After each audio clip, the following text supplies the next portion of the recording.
So what's your name? Paul Cavallo. And where are you from? Where'd you grow up? I grew up in Upland, California. Yeah. What are some of the earliest things that you were into? Masturbation was number one. That's the first hobby I had. It's the only one that's lasted with me my whole life. I like motorcycles a little bit. So you went straight from masturbating to motorcycling? It's the same thing.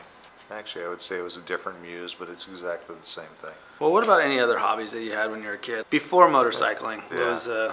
Now, skateboarding was a big part of my life from the time I was in the 5th grade until I completely exploded my knee when I was 18 and really couldn't do that anymore. I skated every day of my life, every minute of the day that I wasn't in school or at work, I was on a skateboard. How'd you get into that?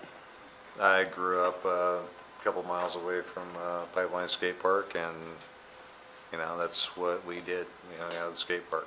Did you know Miss Hoffman really well? Oh yeah, I knew Mrs. Hoffman, and I knew Stan, her husband, and their daughter April, and whole family pretty much. I spent almost every day over there.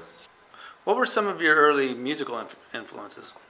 From hanging around the skate park during the 80s, it was pretty much all punk rock all the time. It was all about early days of not knowing anything about good punk rock. It was all about Sex Pistols, and then once you cut your teeth on that crap, then you start learning about.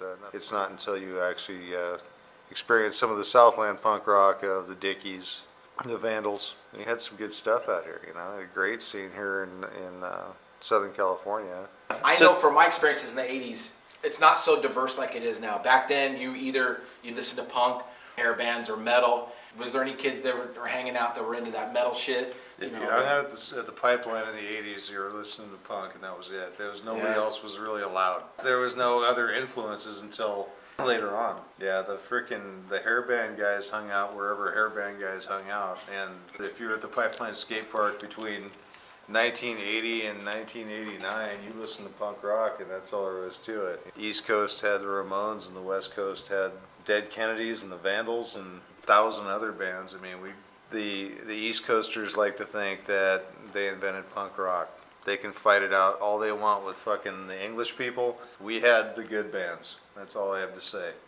Nothing against the Damned, nothing against Stiff Little Fingers, which to this day I still go see them every time they're in the U.S. because it's one of my favorite bands ever, Stiff Little Fingers are awesome. I don't know, musical influences at once getting outside of my tiny little Inland Empire skate park upbringing, my life changed quite a bit. I got a lot more diverse.